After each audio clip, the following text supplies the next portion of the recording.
Bonsoir. Aujourd'hui, on parle de plus en plus de l'importance du matin, du rituel du matin d'une personne. Il y a des gens qui ont des traumatismes, qui ont des difficultés psychologiques, ils vont en thérapie.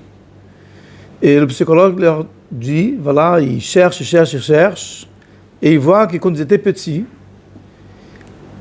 les parents ils se réveillaient tard, ils réveillaient les enfants à la dernière minute, et les envoyaient en dehors de la maison rapidement, juste partez, en courant.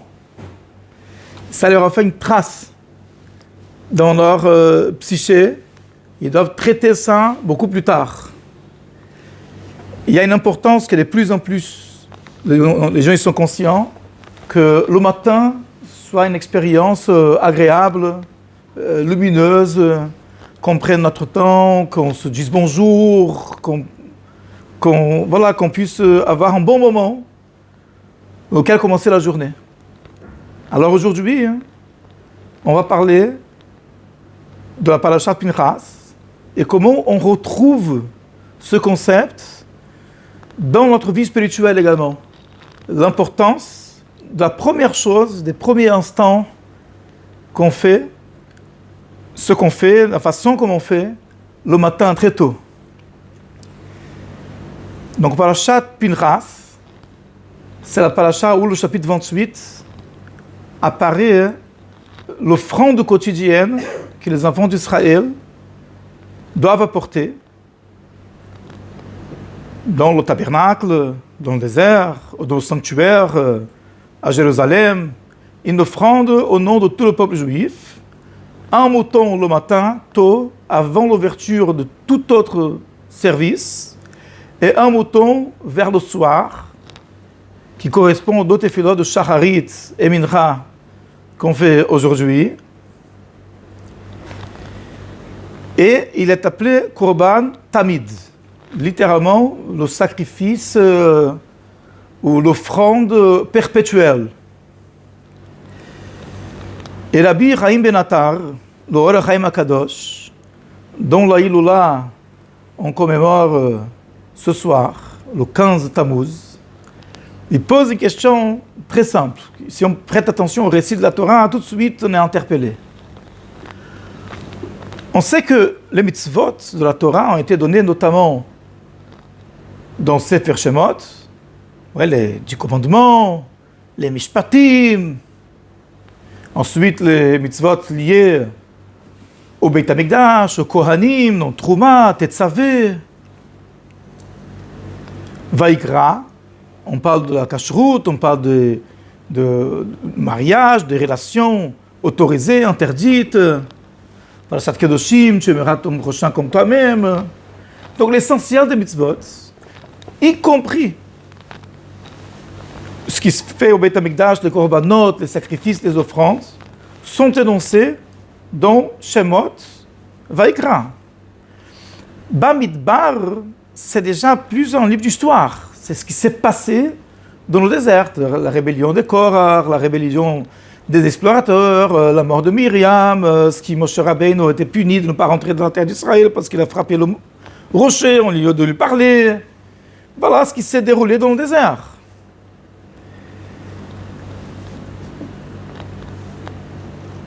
Pourquoi donc, demande Rabbi Chaim Ben Attar, le sacrifice quotidien appelé Korban Tamid, il n'apparaît que à la fin du livre de Bamidbar. Maintenant, Parashat Pinchas, c'est la fin de l'histoire en vérité. Juste après Parashat Pinchas, c'est Parashat Matot Maseh, qui c'est le récit de la traversée du désert, et ensuite c'est le dernier discours de Moshe Rabbeinu, et les Dvarim, Asher Diber Moshe l'Ibnei Israël. Donc ça apparaît complètement hors place. Surtout que la mort de Myriam, c'était à la fin de la traversée du désert. La mort de Myriam qui apparaît par Parashat Chukat, la mort d'Aaron, c'est la dernière année de la traversée du désert. Et tout ça, ça apparaît déjà par Parashat Chukat. Donc là, Parashat Pinchas, qui commence avec le fameux épisode où Pinchas a mérité de devenir Kohen parce qu'il a fait ce qu'il a fait. C'est déjà le problème qu'ils ont eu avec les filles de Midian à cause de Bilam. en s'approchant déjà dans la terre d'Israël. Donc, le tabernacle a été construit 1 an après la sortie d'Égypte. Normalement, le sacrifice quotidien, il a été apporté tous les jours pendant 40 ans. Il n'y a pas un mot dans la Torah au sujet de ce Korban Tamid. Pendant 40 ans, il ne disait rien. D'un coup, Parashat Pinchas, oups, j'ai oublié une mitzvah. Parashat Pinchas, on est en train de finir la Torah, tous les mitzvahs de la Torah. À la fin du récit, Vele Masei Ben Israël, voici les voyages des enfants d'Israël quand ils ont fait le désert. D'un coup, Hachem parle à Moshe en disant, Savet Ben Israël, ordonne les enfants d'Israël, et Korbani l'achmi laishai, tishmeru l'akriv li bemoado, mon offrande pour mon feu. Dieu, il appelle ça mon pain. Hein, de façon qui interpelle beaucoup. Faites attention de la porter à son temps, chaque matin, chaque soir. Et donc il y a quelque chose ici derrière. Donc il y a des commentateurs, en effet, Ibn Ezra, le Ramban, qui expliquent ça tout simplement. Voilà, ils ont fait ce sacrifice-là les 50 premiers jours quand ils étaient dans le désert de Sinaï. Et après, ils ont arrêté de faire. Ils n'ont pas fait durant toute la traversée du désert. Ils ont repris qu'une fois qu'ils ont été préparés à rentrer dans la terre d'Israël. Mais ce n'est pas marqué dans la Torah. Ça, c'est un commentaire du Benez, de Ramban. Or Chaim Kadosh, il ne prend pas cette explication. Il donne une explication beaucoup plus profonde. Il explique la chose suivante. Le morceau précédent, c'est quand Moshe Rabbeinu il sait qu'il ne va pas rentrer dans la terre d'Israël et qu'il va quitter ce monde. La guerre de Midian, Hachem dit à Moshe, va faire la guerre contre Midian et après tu rejoindras tes ancêtres. Et Moshe Rabbeinu se tourne vers Hachem dans un passage mémorable en disant Ifkod Hachem Elokei Eruchot lekol basar ish ala yeda, que Dieu, Hachem, c'est lui qui est le Dieu des esprits, des mentalités, de toute chair, il met en charge un homme sur la communauté pour ne pas que la communauté de la congrégation de l'Éternel soit comme un troupeau qui n'a pas de berger. Il demande à Hachem de nommer un successeur. Et en effet, Hachem, il acquiesce à la demande, il dit, prends Yoshua, ton successeur, tu mettras ta main sur lui, et je vais émaner de ton esprit sur lui, et il va conduire le peuple. C'est ce qui s'est passé. Et juste après, il y a ce passage qui parle de l'offrande quotidienne, Korban Tamid, immédiatement après. Donc il y a un lien. L'ordre dans la Torah, c'est aussi de la Torah, explique le Chaim Akadosh. Et il dit, fondé sur le Midrash. Il y a un Midrash qui dit, Midrash Rabbah, chapitre 21, article 21,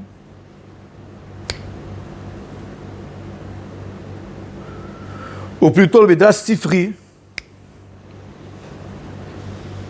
dit la chose suivante.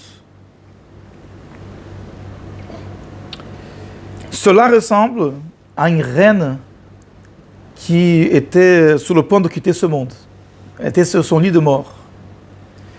Il demande à son mari, le roi, de bien occuper de ses enfants. Moi, je ne serai plus là, la maman ne sera pas là.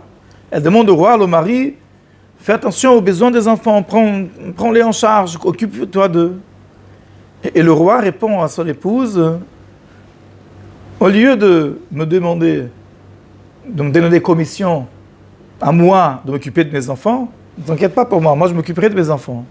Mais parle aux enfants qui me respectent quand tu ne seras pas là.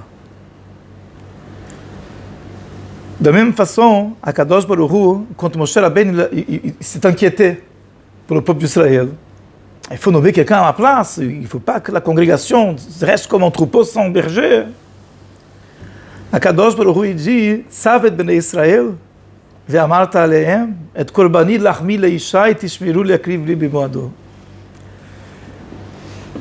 Il a acquiescé, il a nommé Yoshua, il n'y a pas de problème. Mais juste après, il a dit, t'inquiète pas pour moi, moi je fais mon boulot.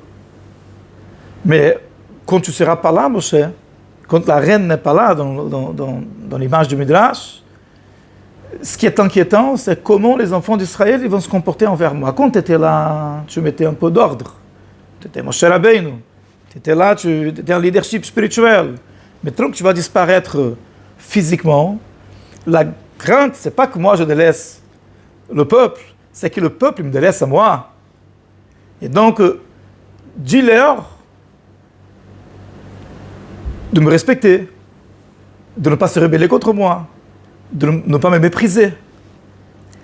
Et c'est précisément ce moment-là que la Torah introduit cette mitzvah, parmi toutes les autres, de commencer la journée avec une offrande quotidienne, c'est la première chose, avant toute autre chose.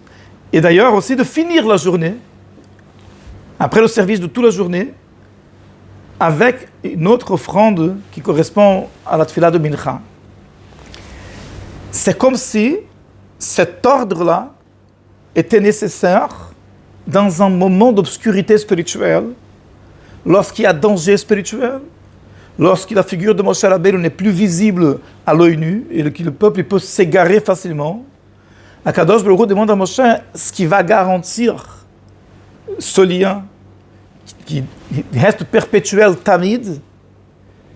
C'est cette mitzvah précise que tous les matins, en première chose, ils apportent cette offrande et que le soir, ils apportent également cette offrande. Comme ça, explique l'Or HaChaim Akadosh. Et en effet, on voit l'importance de ce sacrifice-là, appelé Korban Tamid. Dans le commentaire de Rashi sur Bereshit, dans le fameux passage où Avraham Avinu demande à Kadosh Baruch Hu, Bema Eda ki irachena. Dieu dit à Abraham, cette terre-là que tu vois, où tu habites, je donnerai à tes descendants. Et Abraham lui pose une question bizarre, il dit, en quoi je peux savoir que je vais l'hériter? Il est en train de demander des gages à Kadosh Baruch Hu, il ne croit pas, la parole de Dieu ne suffit pas. Et donc Rashi explique sur place, il ne demande pas une garantie, un gage, une preuve, mais il veut comprendre par quel mérite mes descendants ils vont hériter la terre d'Israël. Bimma, laisse-moi savoir par quel mérite. Et Akadosh Baruch Hu, il lui a répondu, Bizrut HaKorbanot, par le mérite des offrandes des Korbanot.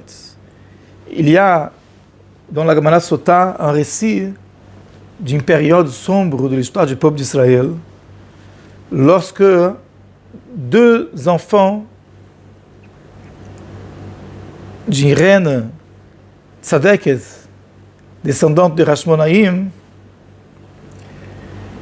on l'appelle Salomé Alexandra en français, Shlomit Malka, on dit dans la Gemara. Elle était une grande tzadeket, mais elle est décédée et elle a laissé deux enfants, Orkanus et Aristobulus. Et ces deux enfants-là, ils se sont disputés pour le pouvoir. Ils ont fait une guerre civile. Et la Gemara raconte que Orkanus était à l'extérieur de Yerushalayim, Aristobulus était à l'intérieur de Yerushalayim, et les troupes de Orkanus ont voulu donc conquérir la ville. Mais ils n'ont pas pu accéder à la ville. Et la ville résistait. Jusqu'à ce qu'il y avait là-bas un vieux qui connaissait les sciences grecques, qui avait de la culture générale, et il leur a donné un conseil aux troupes d'Aristobulus en disant tout le temps qu'ils apportent le sacrifice quotidien, la ville ne tombera jamais. Donc il a expliqué qu'ils avaient un accord, les gens qui étaient à l'extérieur, qui faisaient passer par un seau au travers de la muraille des pièces en or tous les jours, et on les faisait monter un mouton pour apporter en tant que sacrifice quotidien. Et donc les troupes d'Aristote, ils ont vu, c'est ça le secret spirituel d'Yerushalayim. Ce jour-là, ils ont pris les places en or, au lieu de mettre des moutons, ils ont mis des cochons, des petits cochons. Et la Gemara raconte qu'au moment où ils ont remonté le seau, les petits cochons, ils ont mis leurs griffes sur la muraille de Yerushalayim et il y a eu un tremblement de terre dans tout Israël. Il y a des tremblements de terre en Israël parfois, se trouve entre l'Afrique, l'Asie, mais à ce moment-là, c'était précisément ce moment précis. Et c'était donc la catastrophe. Et à cause de cette guerre-là, finalement, Israël est devenu un protectorat romain et c'est par là qu'a commencé la chute du royaume de Hashmonaïm. C'était une scission interne. Et donc, les uns, ils ont pris les Romains de leur côté pour se mettre contre leurs frères. Et c'est comme ça que l'Empire romain, il a mis sa main sur la Terre Sainte, sur ce qu'il appelait la Judée à l'époque. Et c'est comme cela que finalement le Beth Amikdash a été détruit à la fin. Donc les sages, ils expliquent l'importance de ce sacrifice-là. Et spirituellement, on peut expliquer ça de deux manières. Qu'est-ce qu'il y a de tellement central? Pourquoi cette mitzvah parmi tout autre est tellement importante? Donc on voit plusieurs explications, dont les deux explications suivantes qu'on va discuter aujourd'hui. Il y a un Midrash Rabbah, là oui, c'est Midrash Rabbah, chapitre 21. Il dit jamais quelqu'un à Yerushalayim est resté avec un péché entre ses mains. Comment? Il y a les tzadikim, que ça veut dire quoi ça? Et il répond à sa propre question en disant le sacrifice quotidien du matin expié sous les fautes de la nuit. Et le sacrifice quotidien du soir expié sous les fautes de la journée. Donc ce n'est pas un coup de baguette magique, bien évidemment. Il faut faire tchouva. Mais le fait que les gens ils savaient qu'il y avait une offrande apportée par tout le peuple d'Israël, à Kadosh Baruch Hu, c'est fixé à 5 heures du matin, à 5 heures de l'après-midi, façon de parler, au début de la journée et à la fin de la journée. Et ça a été fixé exprès, parce qu'Akadosh Baruch Hu sait que l'être humain n'est pas parfait. Il y aura des fautes, il y aura des erreurs, il y aura des dérives forcément. L'Admon Zaken explique ça dans Gelet HaTshuva. Ça ne s'appelle pas « je vais fauter et après je vais faire tchouva ». Ça ne marche pas ça. Ça, quelqu'un qui dit « je vais fauter, je sais que je vais fauter, bon c'est pas grave, je vais fauter, après je vais faire tchouva ». On ne lui donne pas la force de faire tchouva. Mais ça, c'est uniquement contre la personne. Au moment de la faute, il a la capacité de se retenir, mais il s'appuie sur la tchouva et pour cela il faute. Donc étant donné que la tchouva était un élément qui lui a facilité, il a conduit à la faute, la tchouva, dans Kadosh Baruch Hu, il ne participe pas. Moi, je ne vais pas participer de ton truc. Tu veux compter sur la tchouva pour fauter, tu veux faire tchouva maintenant, tu fais tchouva tout seul. Moi, je ne mets pas dedans. Mais ça, c'est uniquement quand c'est prémédité au moment de la faute. Mais une distinction importante que l'Admon Zaken fait dans l'Otania, Gelet HaTshuva, il dit, par contre, la conscience que l'être humain est imparfait et que par la nature des choses, il va, de temps en temps, il va s'égarer, il va faire des faux pas.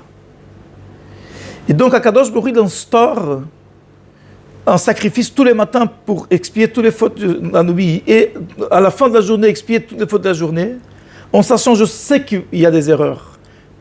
Je ne vous demande pas d'être parfait, mais je vous demande de faire tchouva vite, de ne pas s'encrasser dans la faute. Ça, c'est le premier message qu'on apprend de ce Korban Tamid. Ne pas laisser la faute s'enraciner. Quand on se rend compte qu'on a fait quelque chose de mal, il faut tout de suite aller demander pardon, tout de suite faire tchouva, tout de suite changer de comportement. Il a dit dans la Gemara Yoma, une fois qu'une personne est faute une fois, elle a des frissons, elle a mal au ventre, et elle entend fauter. La deuxième fois, elle s'habitue. Une fois que la personne répète la faute plusieurs fois, ça devient autorisé pour lui.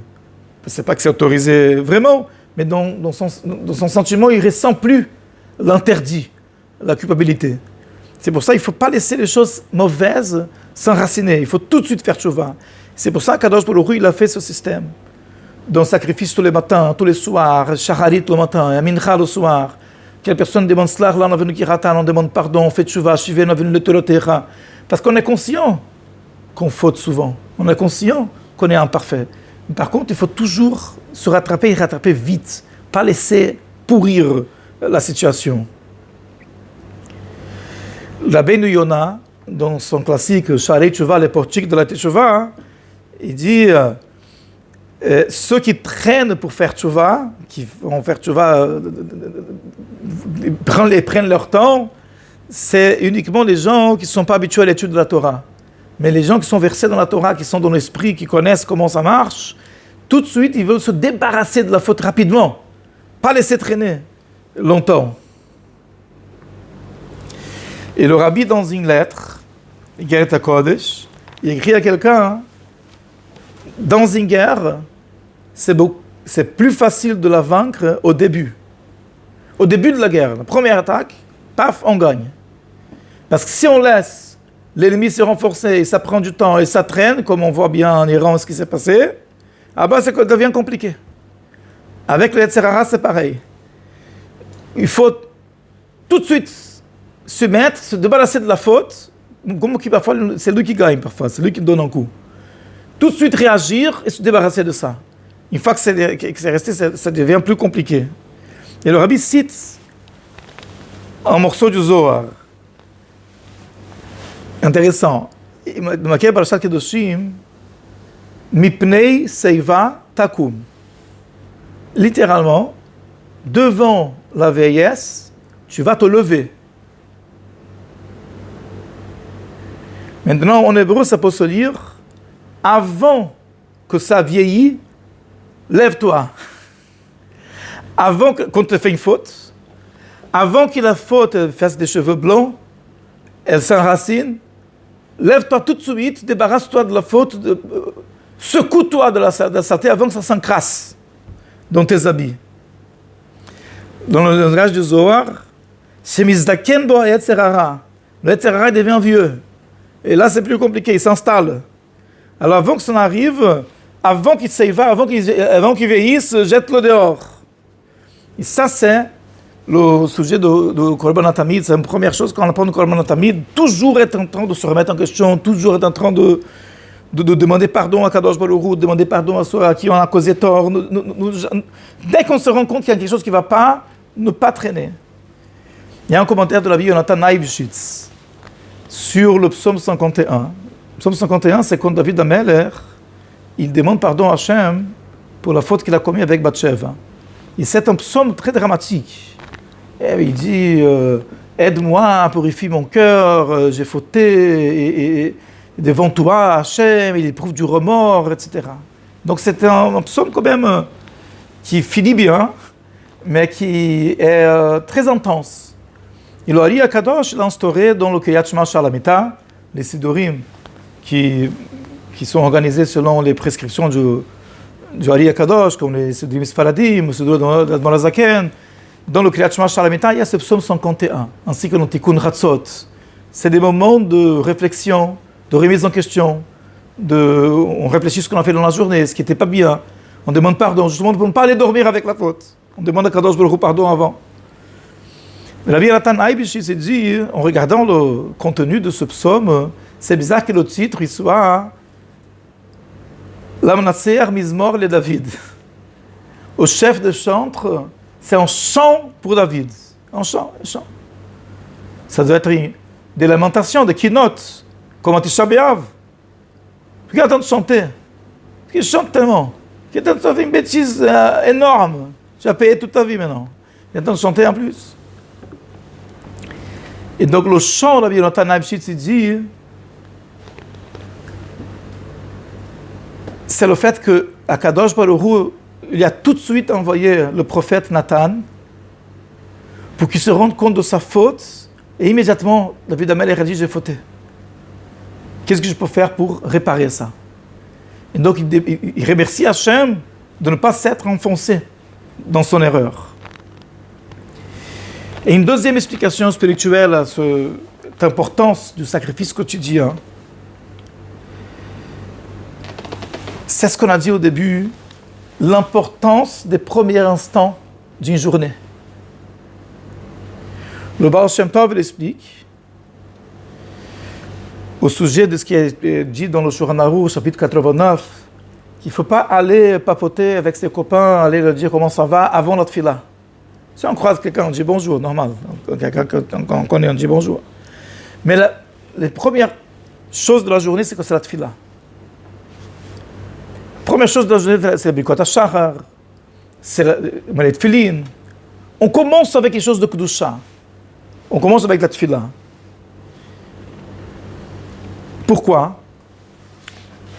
Le Shem Tov explique.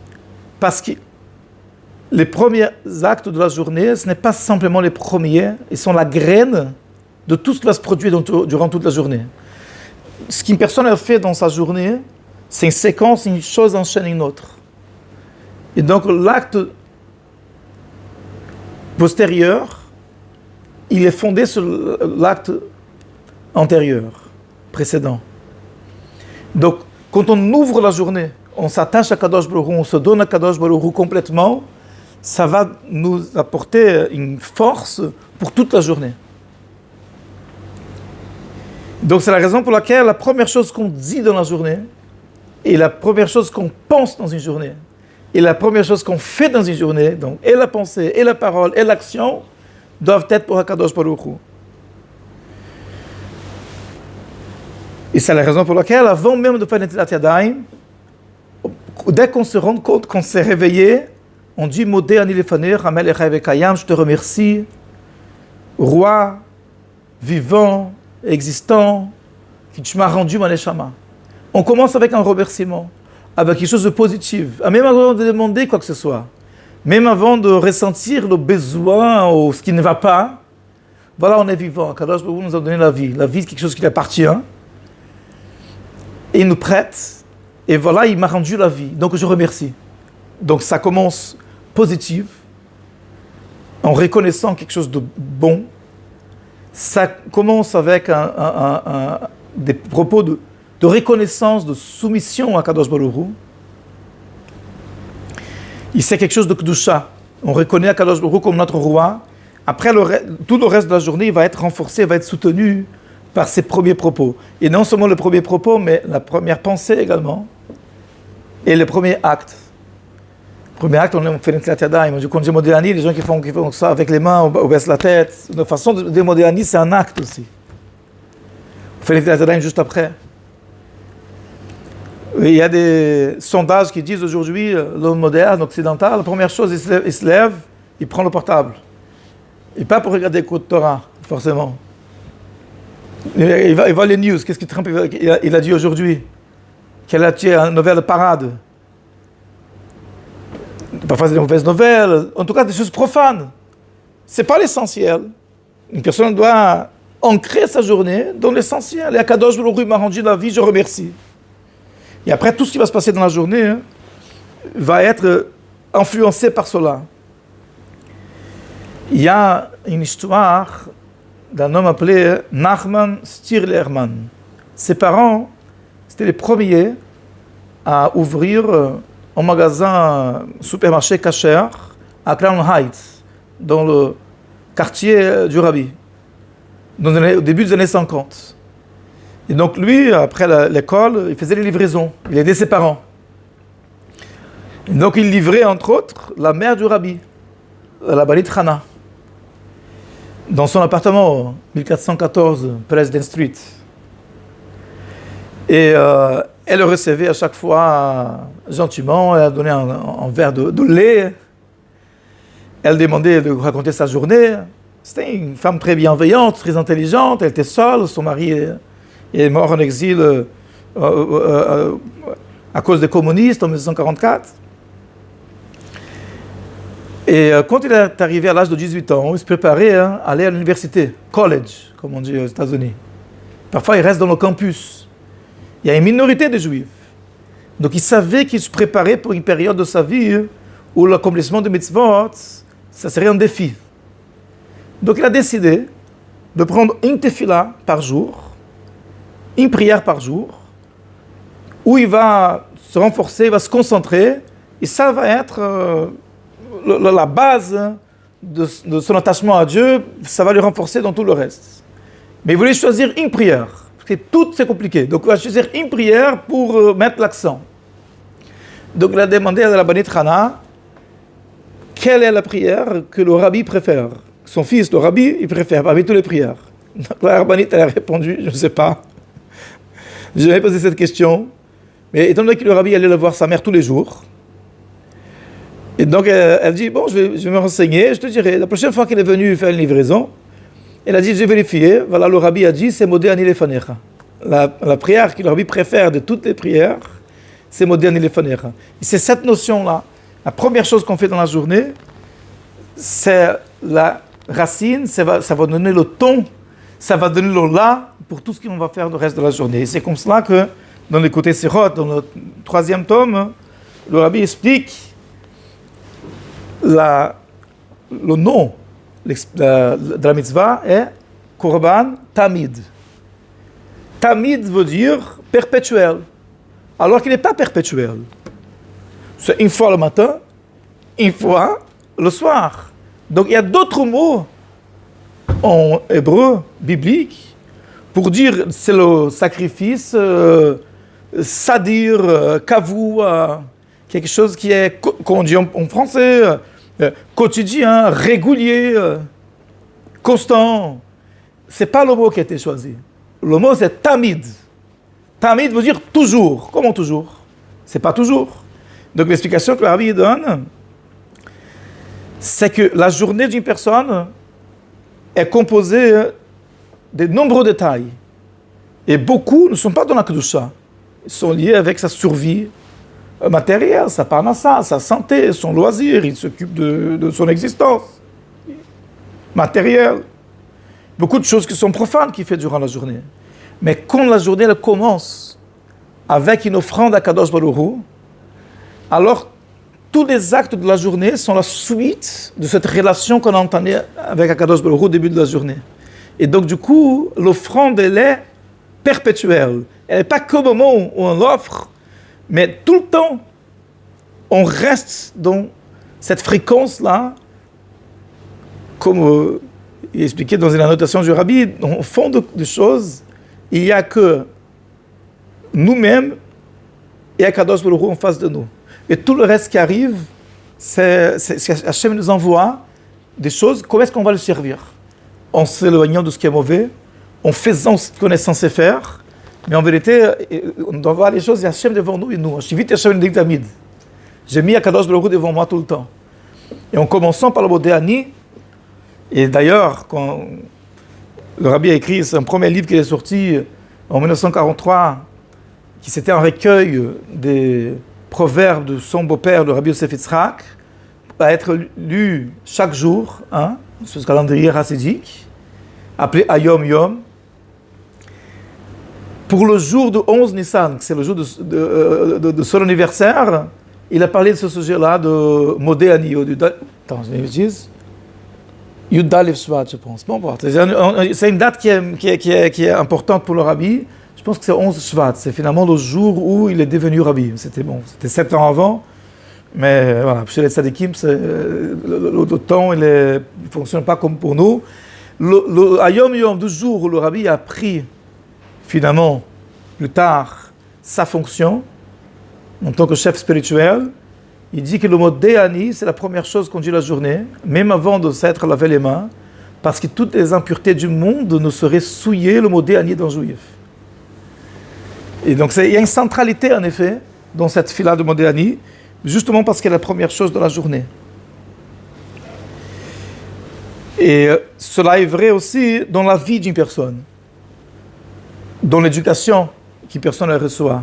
Parfois on se dit, quand c'est un bébé, quand c'est un petit enfant, on met dans la crèche, l'école maternelle qui est à côté de la maison, même si c'est pas kasher, même si c'est pas juif, même s'il n'y a pas d'éducation de Torah.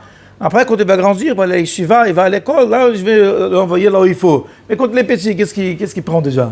C'est une erreur. En vérité, l'éducation qu'on donne à l'enfant de plus jeune âge a été comparée par le rabbi dans d'autres occasions. C'est comme une graine. Une graine, s'il y a une coupure, une fissure dans la graine, ça va faire pousser l'âme tordue. Et après, on pourra, une fois que c'est grandi tordu, on a du mal à la redresser. Tandis que quand l'arbre pousse droit, après, s'il y a quelque chose qui ne va pas, parce qu'il y aura des choses qui n'iront pas, on pourra plus facilement réparer. Donc ça, c'est la deuxième explication qu'on peut retirer de cette mitzvah, de Korban Tamid. C'est la réponse d'Akadosh Baruch Hu à la demande de Moshe Rabbeinu. Moshe Rabbeinu dit, je vais quitter ce monde, quand viendra du peuple d'Israël. Et Akadosh Baruch Hu lui répond, savez de Israël, dis-leur que dans ce moment d'obscurité, qui garde une constance, et qui, la première chose, qui font chaque jour, soit dans le service d'Hachem, et par la suite, ça va suivre. Donc ça, c'est un défi pour chacun de nous aujourd'hui dans l'ère de smartphone, de l'internet, des distractions, qu'au début de la journée, on arrive à mettre le portable de côté, à se concentrer dans la tefila, la première pensée, les premières paroles qu'on prononce, les premières actions, qui soient dans la Kedusha, et ça va nous renforcer dans nos services d'Hachem, qu'on puisse avancer et nous préparer à la venue imminente de Mashiach. Amen.